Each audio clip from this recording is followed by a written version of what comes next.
Okay, so this is lab number 1, which is Introduction to AWS IAM. AWS Identity and Access Management, or IAM, is a web service that enables Amazon Web Services, or AWS, customers to manage users and user permissions in AWS. With IAM, you can centrally manage users' security credentials, such as access keys and permissions that control which AWS resources users can access. So pretty much this is the lab overview. In this lab, we're going to demonstrate the following account settings. So pretty much we have an AWS account. Uh, we are going to be creating certain users, and we're going to have certain groups already predefined. They're going to have policies attached, and then we're going to add the different users as part of the different groups. In this case, you can see that as part of the EC2 admin, well, first of all, there's a policy, an IAM policy attached to it, which controls um, the permissions for, in this particular case, to access the EC2 service in order to be able to view, to start, and to stop EC2 instances running in that account. Uh, and then, so we're going to add that user to that group, so that user will take the permissions that the group has. In the second case, we have the EC2 support. In this case, what we have here is EC2 read-only access for this particular group. And we're going to grab user 2 and going to make it part of that group. And finally, for the S3 support, the S3 is a service that is used for storage. And so for support, we're going to attach, well, we're going to attach a policy to that group so that that group has read-only access to that resources of that type. And user number 1 is going to be part of it. Okay, so let's take a look at this. Explore the pre-created IAM users and groups. So it seems that some of these are going to be pre-created for you, so you don't have to create them, but you just need to grab the users and put them in the different groups. Let's see. Exploring pre-created IAM users and groups, inspecting IAM policies as applied to the pre-created groups, following a real-world scenario, adding users to groups with specific capabilities enabled, locating and using the IAM sign in the URL,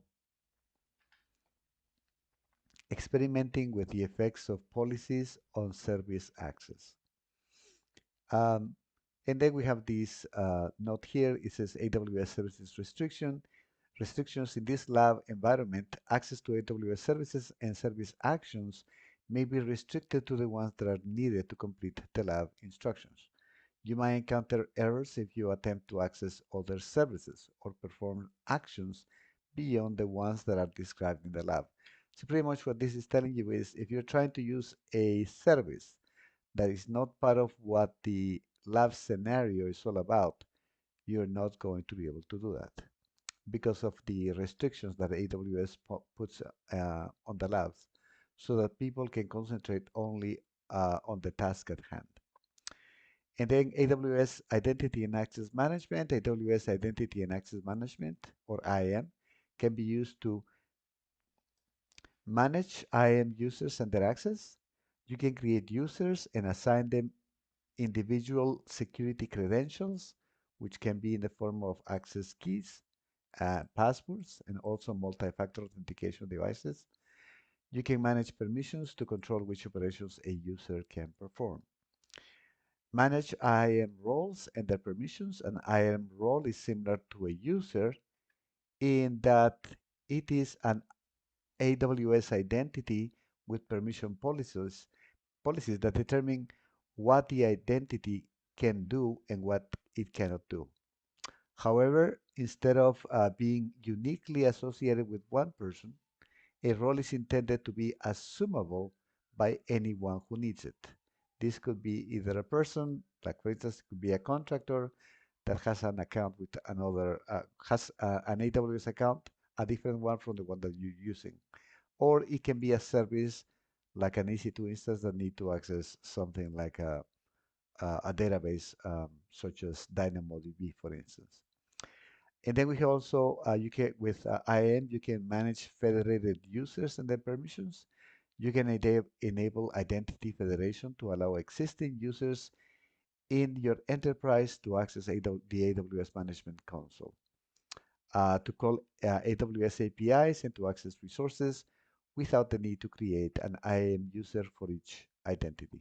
So if you have an account with something like Google or Amazon, um, you could potentially use your credentials that you use with Google or with your regular Amazon account and be able to sign in uh, into AWS with those using those credentials.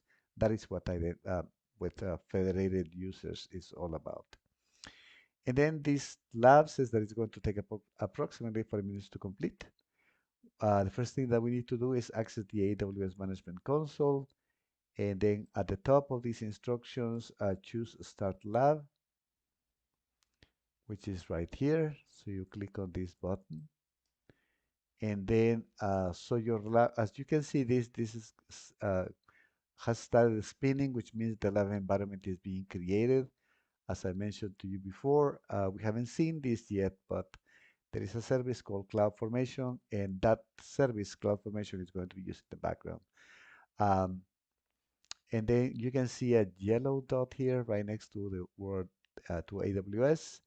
And in this case, it just means that it's in pending state. It's not yet, the resources necessary for this lab have been provisioned yet. Okay, so let's continue. So the lab session starts with, as we have seen, a timer displays at the top of the page and shows the time remaining in the session. In this case, it tells us that we have 2 minutes, I'm sorry, 2 hours. This is in hours and minutes, by the way. And then, yeah, we're going to see that we're going to have less than 2 hours to do this lab simply because of the time that it's taking for the lab to be ready. Okay, so that's the timer. This is the timer here. Um, as I mentioned before, if for whatever reason, suppose that you're running very low on time, suppose that you only had 0 hours and maybe 10 or 15 minutes, if you need to refresh the timer, you can simply click on the Start Lab. In this case, I'm assuming that you have already been working on the lab and the time has been decreasing.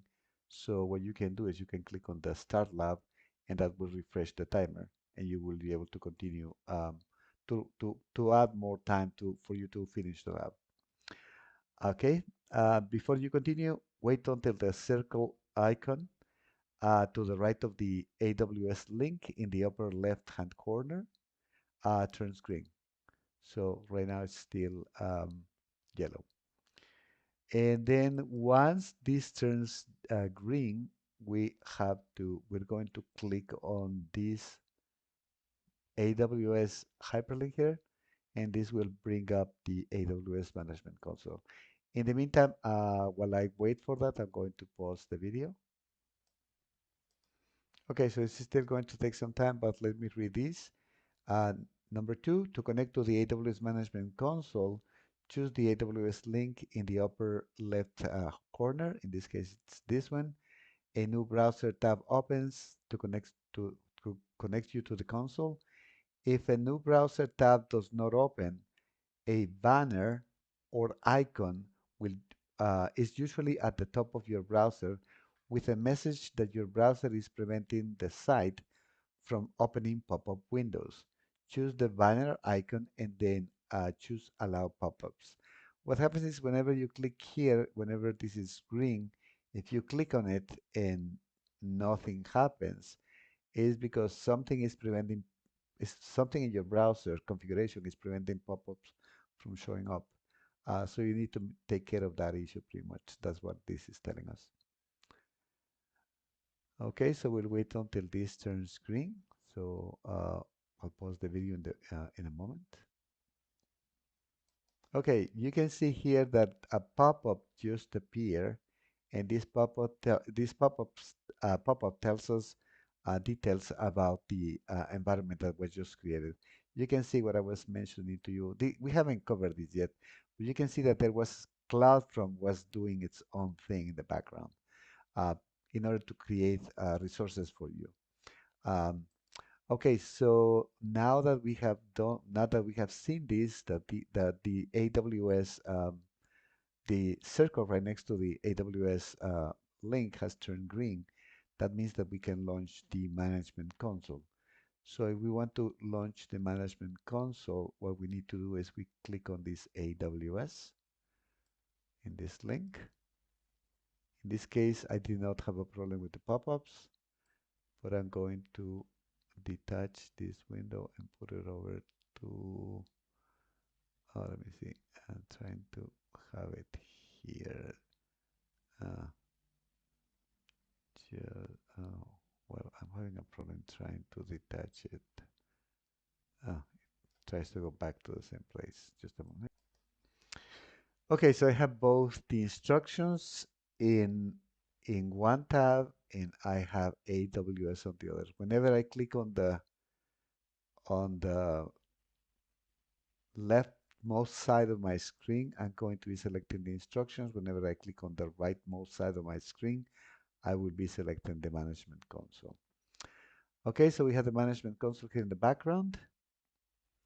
Arrange the AWS management console so that it displays alongside the instructions. Ideally, you will be able to see both the browser tabs at the same time to make it easier to follow the lab steps. So in this case, I could have used one half of the screen for the instructions and the other half for the management console. But sometimes the management console appears a little bit distorted, so that's why I selected two different tabs. Okay, so let's take a look at the what is next.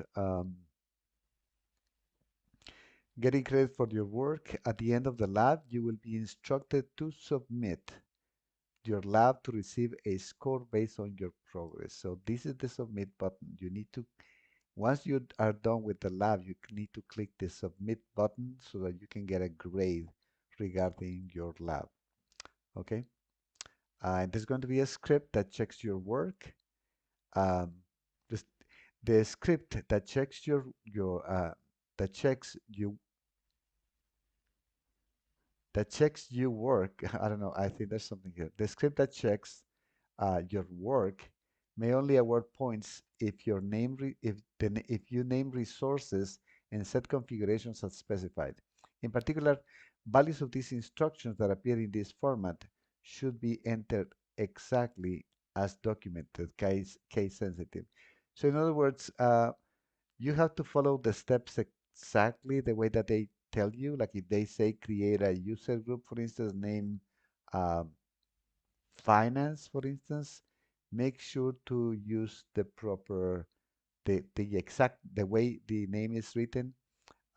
If it has capital F for the word for finance, make sure to do it like that because it says that this is case sensitive. So whenever this script, this automated way that is going to be checking your work, is going to be looking for specific information, specific resources that you create. So make sure that you create the app the right way. Okay, so the first task is going to be to explore the users and groups. In this task, you will explore the users and groups that have already been created in your IAM. Step number 4, in the search box to the right of the services, this is going to be a management console. Search for IAM and open the IAM console. So I switch over to the AWS console and then I'm going to look in services and I'm going to look for IAM. The problem with this is that there's too many options here. I know that the most recently visited is here, but this may not be the case for you. The easiest way in which you can access a service is by just simply type in the name of the service in, and you will see that it will appear. Okay, so we're going to click on this IAM. So we're opening this one. In the navigation pane, in step number 5, in the navigation pane on the left, choose users. Uh, The following IAM users have been created for you: user 1, user 2, and user 3. Um, I thought you were going to have to create these users, but these users are going to be ready for you to use. So let's do these steps. We need to go to users in IAM and look to see that these 3 users exist. So we are in IAM. Actually, let me change the size of my type so it's a little bit better. Okay, this is better. So we're in IAM, as we can see.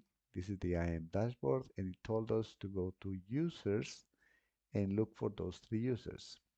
So we have user 1, user 2, and user 3. Okay, and that's the way it should be. We have this AWS user. This is the user account that is used by you. Um, but that's the I believe this is the one that AWS uses to log you into the console. Okay, let's continue with the next step. So we have verified that those 3 users are there. Step number 6, it says choose the user 1 link. This will bring a summary page for user 1. The permissions tab will be displayed. So what we're going to do is we're going to click on user 1, and here is the summary for that user. As we can see a summary for regarding this user. We can see that MFA is not enabled because it's telling us to enable it. It says that this user has never signed into the console. It says that for this user, access keys have been created, and here is the access key. Um, I believe this is the access key ID. Um, and then let's see what else we need to do. So we're taking a look at this. Uh, Step number 7 says, notice that user 1 does not have any permissions. So if we go to the first option, we're again with user 1. If we take a look at permissions, we see that this permission, it says 0 permission policies attached to it. In other words, this user does not have any permissions, which means that if this user tries to do anything in the management console, if we were to be logged in as the user, right now we're logged in as this test student. But if we were to be logged in as the user, that user has no permissions at all, which is in line with what I explained in the past, that whenever you create a new user, that user by default does not have any permissions attached to his or her account. Okay, let's go to the next step. So we have verified that that user does not have any permissions. Step number eight, choose the groups tab, and notice that user 1 also is not a member of any group. So I go back here and then I click on the groups tab, and we see that user group memberships is 0. There's no group to which this user belongs to. Okay, so we have verified that. Next, choose security credentials. User 1 is assigned a console password. So we're going to go to security credentials, which is the next tab here as part of user 1, security credentials, and we can see this would be the URL that this user will have to use to log into the console. And we can see that this user has a console password. Okay. No, MFA is not enabled, which means this person has not multi-factor authentication. Um, to be able to have their account protected. Most of the time, is the administrator whoever is the account administrator is the one that's going to configure MFA for a user. Okay, and then here are the access keys. At least this is the access key ID. We cannot see the secret access key in this case because that's kind of like the equivalent to a password. But this one we can see. This is just the access key ID. Okay, so let's go back. So we have seen that this user has an account, a password in their account because, let me see. Yes, it says that this account has an account password. It says that it was updated 11 minutes ago. This was updated by the way whenever this account was created. Um, let's go to the next step. In the navigation, step number 10, in the navigation pane on the left, choose user groups. The following groups have already been created for you. We have three groups: EC2 admin, EC2 support, and S3 support. So let's take a look. Right now we're in the user section and we click on user number 1. Now we're going to go to user groups and we're going to see how many user groups we have. As we can see, we have three um, user groups, and one is EC2 admin, another one is EC2 support, and finally S3 support, which is in accordance to what we were asked here. That was step number 10. In step number 11, it says choose the EC support group link. This brings you the summary of the EC2 support group. So we go to the EC2 support, we click on it, and we can see, let's see. So we're here. Number 12, choose the permissions tab. This group has a managed policy associated with it called Amazon EC2 read-only access. Managed policies are built-in policies built in by AWS or by your administrators that can be attached to IAM groups, users or groups. When the policy is updated, the changes to the policy are immediately applied. Um, the changes to the policy are immediately applied against all users and groups that are attached to the policy. Okay, so if I go back to the management console, I select permissions, we see that we have this permission, which is the one that they told us. It has Amazon EC2 read-only access. This is an AWS managed policy, which means AWS provided for us. Our administrator also could have created this policy for us to just use. But we see that in this particular case, this group has a policy document attached to it, okay? And any users that we make part of this EC2 support group will get these permissions if we add them to this group. Okay, so we have seen that we have this managed policy attached to it.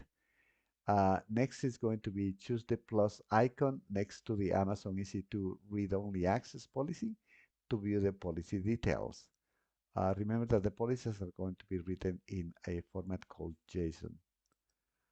So we click here, this is the policy in JSON, and we see here that the effect of this, at least this part of the policy, is to allow, and the action is too easy to describe.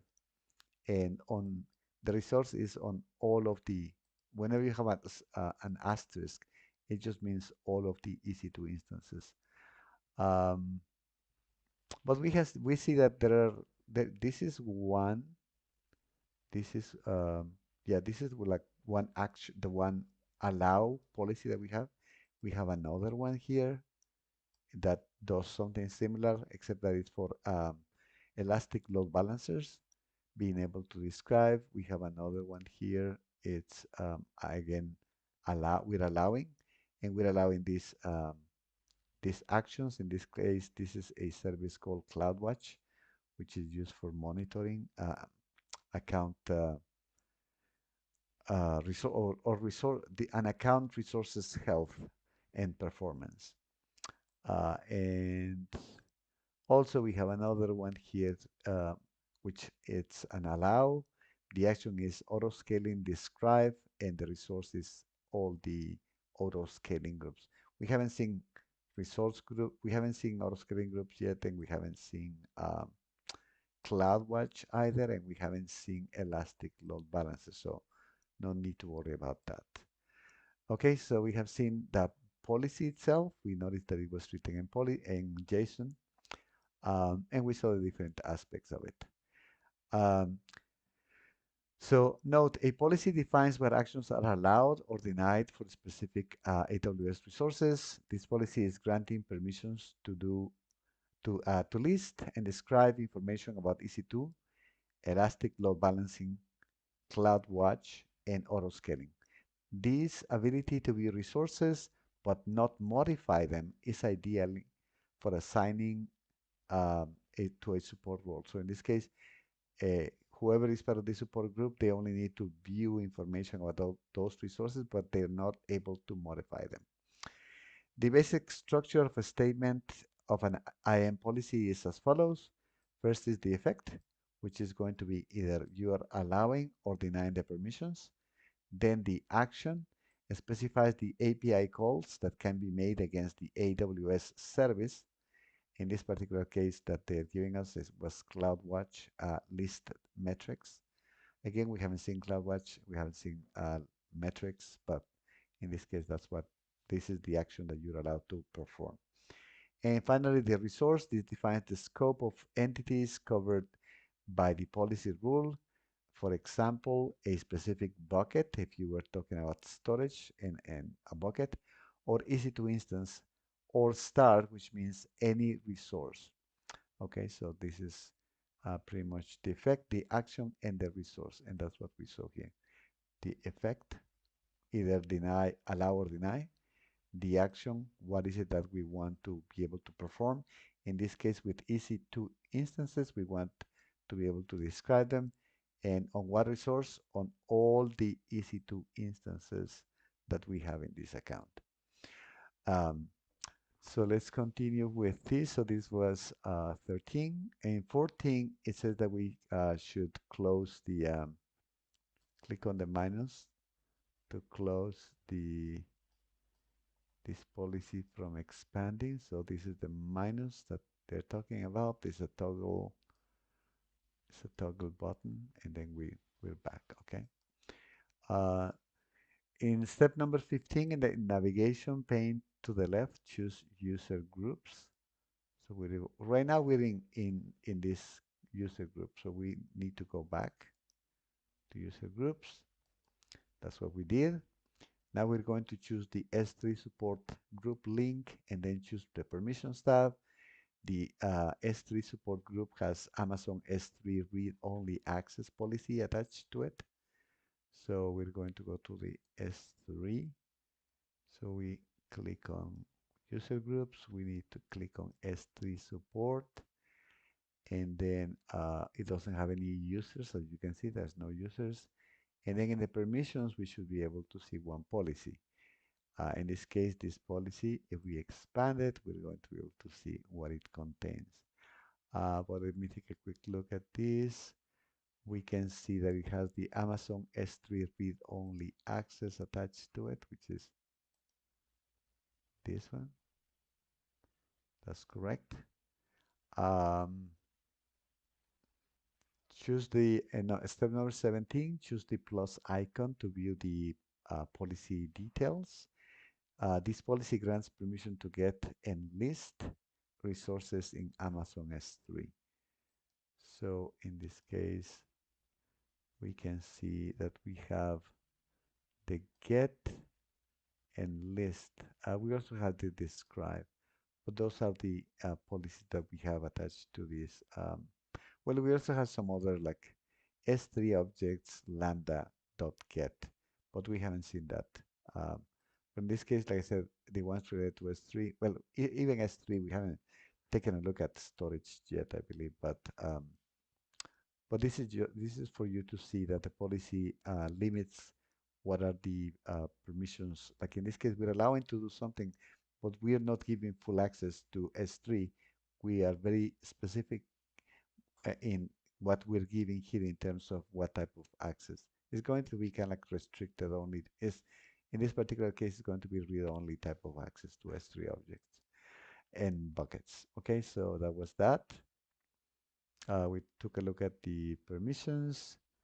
Now I need to close um, to stop expanding the policy. Next, in the left navigation pane, we are going to do something similar. We're going to do with the EC2 admin group, and we're going to see this group is slightly different from the other two. Instead of a managed policy, it has an inline policy, which is a policy assigned to just one user or one group.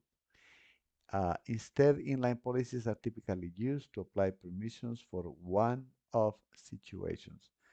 So in this case, in the previous case, this was an AWS managed policy, as you can see, which means we selected it from a list. So let's go back to groups, and we're going to look at EC2 admin. And then what it says here, well, first of all, we can see that there's no users in this group. In the permissions, we can see that it has its own policy here, and it's a customer inline, which means this policy was created specifically for this particular group, and it's not something that we picked from a list of managed policies from AWS, but rather we kind of like created this policy based on our needs, okay? And we can see here what's in that policy. The action is going to be to describe EC2 instances, start EC2 instances, stop EC2 instances. And this is applicable to all EC2 instances in our account. And the effect is to allow. Um, in this case, we can see that in the previous cases, we saw that the allow appeared at first, and then the actions, and then the results. In this case, you can see that they change the order of things, but this doesn't affect the outcome of this policy in particular. But we can see that again, this was not an AWS managed policy. It was attached. It was created, and then it was attached directly to this particular user group. Okay, let's go back to this. Choose the plus icon to view the policy detail. I have already done that. Then step number 22, choose the minus icon to hide the policy details. So I click on this one, and that's that. Now let's take a look at the next business scenario. For the remainder of this lab, you will work with these users and groups to enable permissions supporting the following business scenario. Your company is growing its use of Amazon Web Services, and it is using many Amazon EC2 instances and a great deal of Amazon S3 storage. You wish to give access to new staff depending upon their job function. If it's for user one, we want user one to be in the S3 support group, and which means this user is going to assume the permissions attached to the S3 support.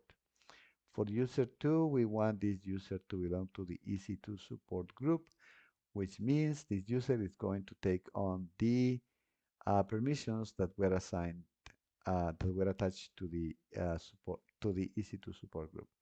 And finally, for user 3, we want EC2 admin, and which means in this case, this was what we saw in the policy that was attached to the EC2 admin, which was to be able to view the EC2 instances in our account, to start or to, yeah, if the EC2 instance stopped, we want to start it, and if it is running, we want to be able to stop it. Okay, so in this case, this was just the description. In task 2, we have add users to groups. You have recently hired user 1 into the role where they provide support for Amazon S3. You will add them to the S3 support group so that they can inherit the necessary permissions via the attached Amazon S3 read-only access policy. And if we get any error that says you're not authorized, to do something, just ignore them. Um, they are caused by your lab account having limited permissions and will not impact your ability to complete the lab. So as we were told in this task number 2, the first thing we're going to do is we're going to add user 1 to the S3 support group. So what I'm going to do in step number 23 is going to go to user groups. I'm going to select the S3 support group, user groups, S3 support. Now that I'm here, I click on my other tab and it says that I should uh, choose the users tab for this group, for the S3 support. Users tab is already selected. And then it says that we should, once we're in the users tab, step number 26, we're going to add users. And it says that we're going to add user 1 to this particular group. Okay. And then once it's selected, I click add users, and then you will see we will see that user 1 has been added to this group. So user 1 is going to be part of this. You can see here that there's no users, nothing in here. But if I click add users, I'm going to select user 1, and you can see that this became enabled. When nothing was selected, it was disabled. Right now I select this one and I click add users. And now we can see that this, as part of the S3 support group, we have user 1. That user is part of that group. And then you don't need to confirm anything just by having done it the way I did it. That's enough to have added that user to that group. Okay, so yeah, nothing to confirm. The user is already there. Let's go to the next step. In the next step, what we're going to do is add user 2 to the EC2 support group. You have hired user 2 into the role where they provide support for Amazon EC2. Similar to the steps above, add user 2 to the EC2 support group. User 2 to the EC2 support group.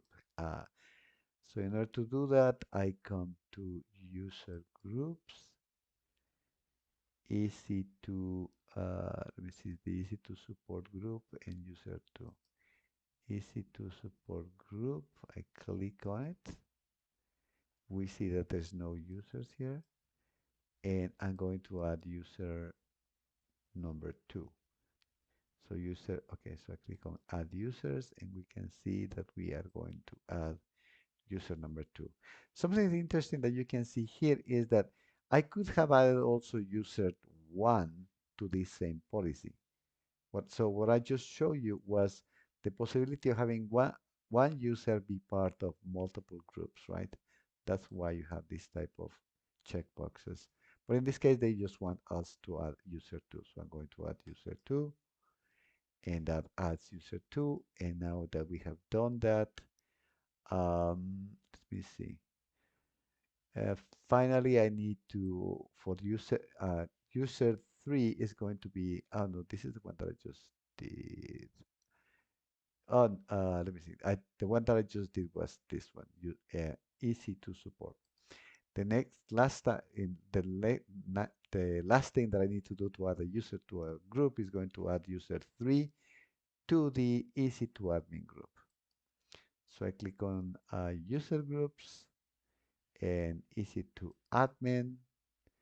We see that there's no users here. Users in this group is 0. We want to add user 3. I click on the add users and then I select this one. User 3 has been added. I click add users and that's it. I just added user 3 to the EC2 admin. Okay, so we have seen that each group now has one user. Yes, so this is the 3 groups, 1, 2, 3, and we can see that they all have one user each. Okay, so we have done that. That was step 30. Now the next task that we're going to do is we're going to sign in and test the users. So what we're going to do is those users, uh, we can sign in as those users, so we're going to do that. In step number 31, it says in the navigation pane on the left, choose dashboard. So this is the dashboard to the left, right? So we click on this one. And then it says that we're going to be looking for a sign-in URL for IAM users in this account. Um, and it's going to be displayed on the right, and it looks similar to something like this. https:// This is going to be the account number, by the way. Then .signin.aws.amazon.com/console. So we're looking for this, and it says that it should appear on the right. And this is that link that I was telling you. You can either do this copy, or you can use, if you click here, you're copying it to your clipboard. Okay, I just did that. So right now it's in my clipboard. Step number 32, it says copy the URL for IAM users in this account to a text editor. In this case, I can use my Notepad application here. And here it is. That's my, you could have used Notepad, for instance, if you wanted to have it like that. In this case, I use this application because it's very handy. Uh, for instance, whenever I shift the focus on the application onto the browser, it doesn't hide, it stays there. So what I need to do is, it says step number 32, that's what I just did. In my particular case, I'm using Chrome. So it says choose the ellipses at the top right of the screen. In this case, it's going to be this, but I need to do this at the management console. So I need to switch over to the management console here, and I need to click on the ellipses here, and then I need to go for new incognito window. Okay, so new. If, by the way, if I don't do incognito window, I'm going to be logged in with the same credentials that I have here. I need to create a new login as if this were a new browser that doesn't have any knowledge of what I have been doing in this particular session here.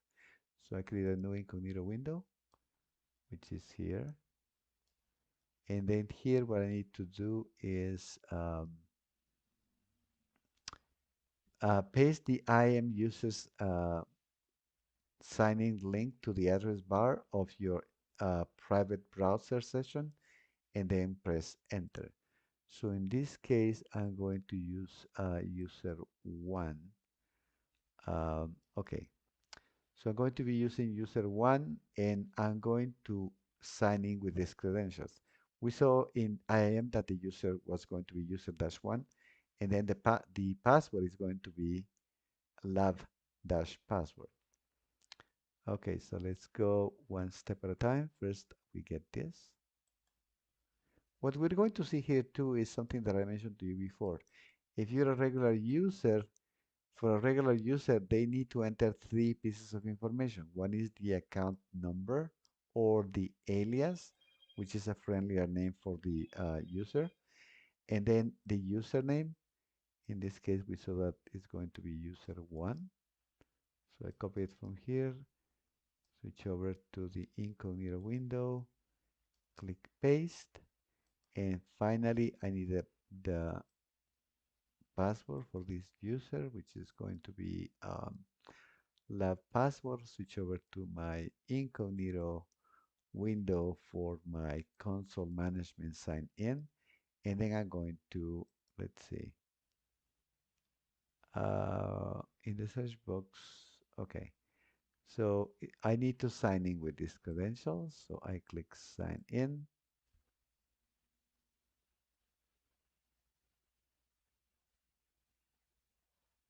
And what this wants me to do is to Step number 36, in the search box to the right of the services, search for and choose S3 to open the S3 console. So right now we're logged in as user 1 and we're trying to access S3. You can see that user 1 here is part of the S3 support, which means this user, because of the policy that was attached to the group, is going to have a read-only access to the S3 service. So that's something that we're going to end up verifying. So let me scroll back down to where I was. And we were here, so we're going to type in S3 and open the S3 console. S3, I select it.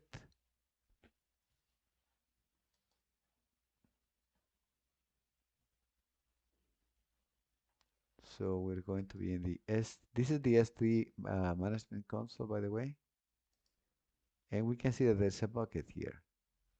Okay, there is a, this is a bucket, this bucket is simply a, it's just a storage, it's used for storage.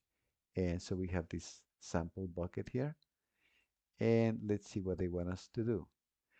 Choose the name of the bucket that exists in the account and browse the contents. Um, so we're going, and then it says, since your user is part of the S3 support group in IAM, they have permission to view the list of Amazon S3 buckets and, and the contents. Okay. It says that we're going to open this and we're going to note that there is nothing in it. There's no content, there's no object here in this bucket. Okay, so we just verify this. Note that the bucket does not contain any objects. Now test whether they have access to Amazon EC2. So remember that this user one is part of the S of the this is part of the S3 support. Now they want us to try to access a different service. If you remember, we only have read-only access to S3. If we try to go to an EC2, take a look at the EC2 service, we should see that there's going to be a problem.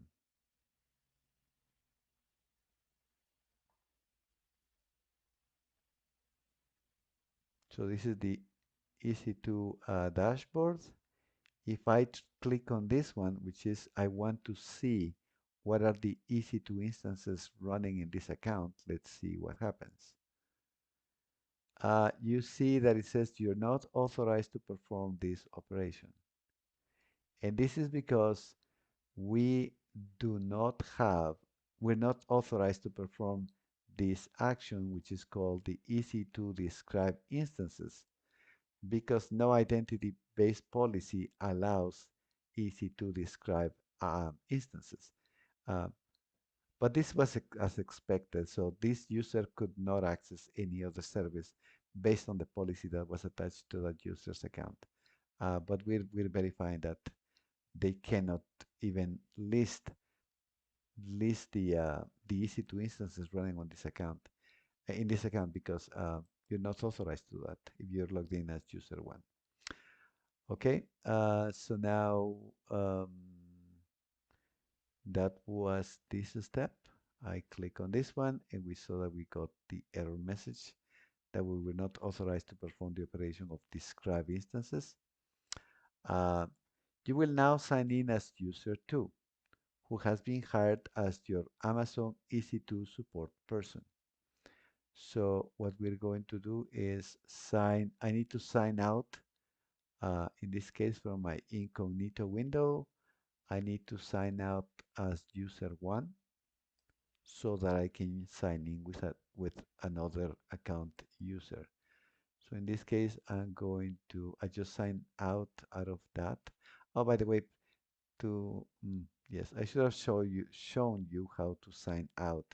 But pretty much I selected the username, a pop-up appeared. This appears towards this pop-up that you're seeing here appears towards the right, and that's where I was able to sign out.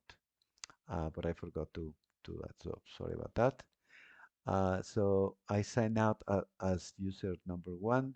So next step is going to be, again, I copy the same URL. This is the same URL that's going to be used by all the users of this account, by the way, because the account number remains the same for all of them.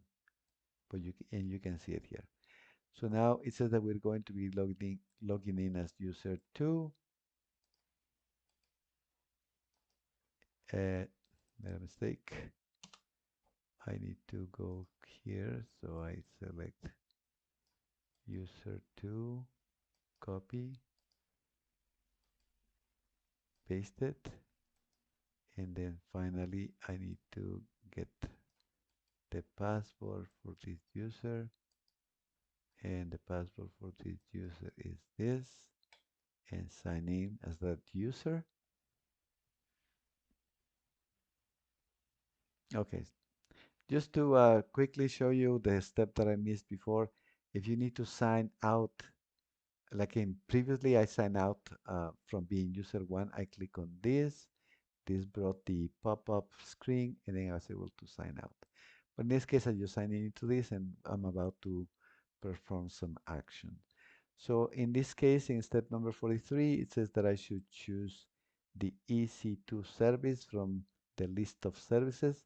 But as I mentioned to you before, that is like very tedious to try to find that out. In this case, I have these ones available here. That's because I recently visited those services. It doesn't mean that they're going to be visible to you. But your best option to find a service is to type it in this search box where the magnifying glass appears. You type in EC2, and then in the list of services that you have available, you have that one. So I click on EC2. In step number 44, in the navigation pane on the left, choose instances, and you are now able to see an EC2 instance because you have read-only permission. However, you will not be able to make any changes to the Amazon EC2 resources. EC2 resources. So in this case, I'm able to describe or to list the EC2 instances, but I'm not able to, for instance, if I want to stop one of these EC2 instances, I don't have that permission. I can only view, not be able to interact with these EC2 instances. Okay, so let's see. Step 44, it says in the left navigation pane, choose instances. That's what I did. You're now able to view, to see the EC2 instances because you have read-only permissions. However, you will not be able to change any EC2 resources. If you cannot see Amazon EC2 instance, then your region may be incorrect. In the top right, um, in the top right of the screen, pull down the region menu and select region that you noted at the start of the lab, for example, Northern Virginia. So what this is telling you is if for whatever reason you're not in the right region, suppose that you were in, this is just in case that were not able to, suppose that you were in the Oregon region for whatever reason, you wouldn't be able to see some of what we saw. You see, let's see if we can see something here. You can see that there's no EC2 instances here. That's because this lab environment requires you to be in US East, US East 1, which is Northern Virginia. And in order to change the region, what you do is you click on this where you have the like a geographical area here, like in this case Oregon, and you just change it to the one that they wanted you to have, which was US East 1. That's also known as US East, Northern Virginia. So, but that's in the case that you had the problem. Most likely you do not have a problem. So in this case, we're going to see the EC2 instances that are running in this account. And then as part of these steps, it says that I should select the step 44, I should select the lab host. And for this instance, I need to try to stop the instance. So lab host. So I'm going to try to interact with this lab host. I'm going to try to stop it. And let's see if I'm able to do that. So uh, in order to stop an EC2 instance, you need to go to the instance state. In this case, is stop. This is what I'm trying to do. And stop it. And then you get this error. In this case, it's telling you you're not authorized to perform this operation. So what happens is the policy of the group where user 2 is attached to does not have the permissions to stop EC2 instances. They can view the EC2 instances that are in the, they can see, they can see the name of the instance and they can see details about the EC2 instance. You can see lots of details, but it's read only pretty much. That's the type of permission that this user 2 has over the EC2 instances. But they're not able to interact with the EC2 instance in terms of starting it or stopping it, or much less even get rid of it, which is terminate it. In the instance menu, select stop instance. That's what I did. In the stop instance window, select stop. I just did that, and then we got the error that said that it was failed. It was we couldn't do it. Now, what we're going to do next in step number 47 is try to see if user 2 can access S3. And if we go back to the beginning, user 2 can only, it only has EC2 read-only access to EC2. It has no S3 permissions like user 1 has. So whenever we do that, let's see what happens. So we're going to type in S3. Again, we're still logged in as user 2, S3. And then we're going to try to open the S3 and see what buckets we have. Okay, let's see. Buckets. Let's see. You see it says you do not have permission to list buckets. So we cannot even list them. We don't even have read-only access to uh, to listing the names of the buckets or seeing details about the buckets. And that's by design, by the way. If a user is only supposed to be working with EC2 instances, they're not, only give them that permission. Don't give them more than they require to do their job. Okay, so that was user, let me see. That was, so we saw that user 2 was not able to access Amazon S3. Um,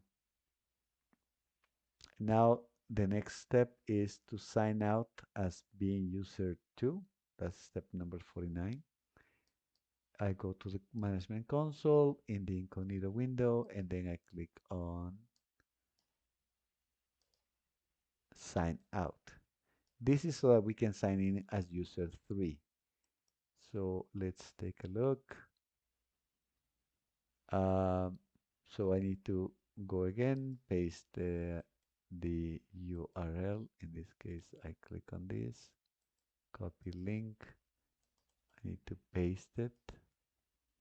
It takes me back to this. This is the account number or alias. Next thing is user 3. I copy it, I paste it here. Then I'm going to use the password for this. And so I click paste and I click sign in. So we're logged in as user 3. Okay, so we're going to wait for this to complete. And so we logged in as user 3. So the first thing we need to do is go to the EC2 and open the EC2 console. User 3, by the way, if I scroll all the way up, user 3 has EC2, user 3 has view, start, and stop access to EC2, but it has no access regarding S3. But this one at least can do more than user 2. User 2 was only able to read, it was read only, couldn't interact with the EC2 instances. This one can interact with EC2 instances. They can view them, they can start and stop stopping them. Okay, so this is the access right that user 3 has. So I go to EC2. So this is going to take me to the EC2 dashboard. Let me go back to the step I was before. Okay.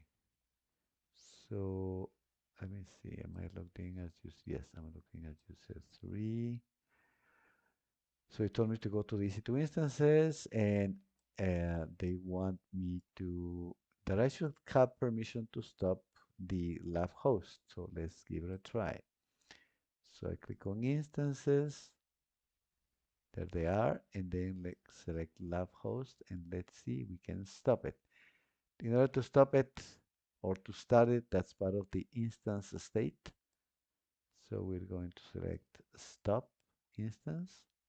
Remember the last use, one of the uses that we tried in the past was able to only list, to read only. This one, based on the policy of the policy that's attached to the group that he or she belongs to, has the permission to stop EC2 instances. And as you can see, it says successfully stopped, which means this user was able to interact with this EC2 instance. In terms of stopping it, you can see that it's in the stopping instance state. This is stopping it. So that was, we were able to do that.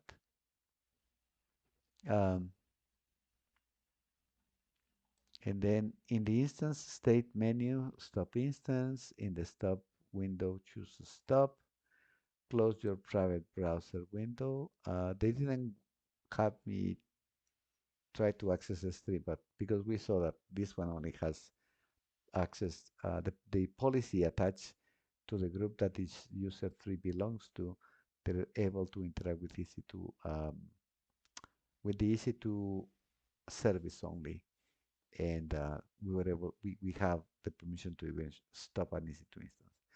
Now that I have done all of this, the lab is complete. It says that I should close the incognito window that I used to log in as different users. And then I need to submit the work. So in this case, I'm going to click submit. You want to submit? Yes, you can submit as many times as you want, by the way. And you can see that right now it's in the submitting state. Submitting at some point it should tell me. So it's going to check to see whether I did what I was. Pretty much the only things that I did in this lab, you think about it, was to we had the users originally. They were here. We had the users, but none of them were part of any group. So I ended up adding each one of these users to one of the groups. And oh, EC2 stop instance attempt. I did stop that EC2 instance. I don't know why it gave me 0.45, but I did stop that EC2 instance. Um, yeah, let me see. In this case, this is the account this is none of the accounts this is neither user 1, user 2, or user 3. This is the account that I'm using to interact with uh, with all the resources that AWS created. If I go to the EC2 dashboard, I should be able to see that the lab host should be stopped because it was stopped by the other. It was stopped by by one of the users. So let's take a look. Yes, it was stopped by another user, but using the same account resources. So you can see here. By the way, this is just there's a filter here.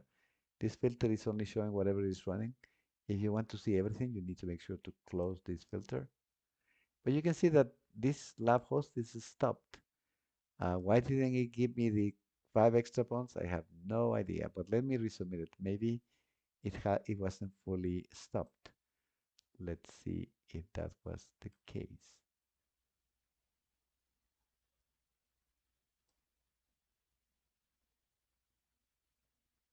Uh,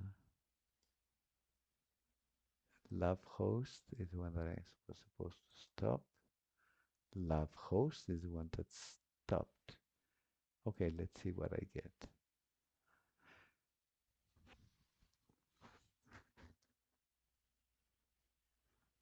So, okay, now I think what happened previously was that for whatever reason, I had started the stopping process. The stopping process of that EC2 instance had not completed. And so when this tried to check whether the instance was stopped, it got a response other than one response other than that EC2 instance being stopped. But now I got all the points and then I got 40 out of 40. But this is pretty much the way that you had to complete this lab, by the way. Okay, I hope that you have learned from this demonstration, and I will do some other demonstration with some other lab in the future. So thank you very much.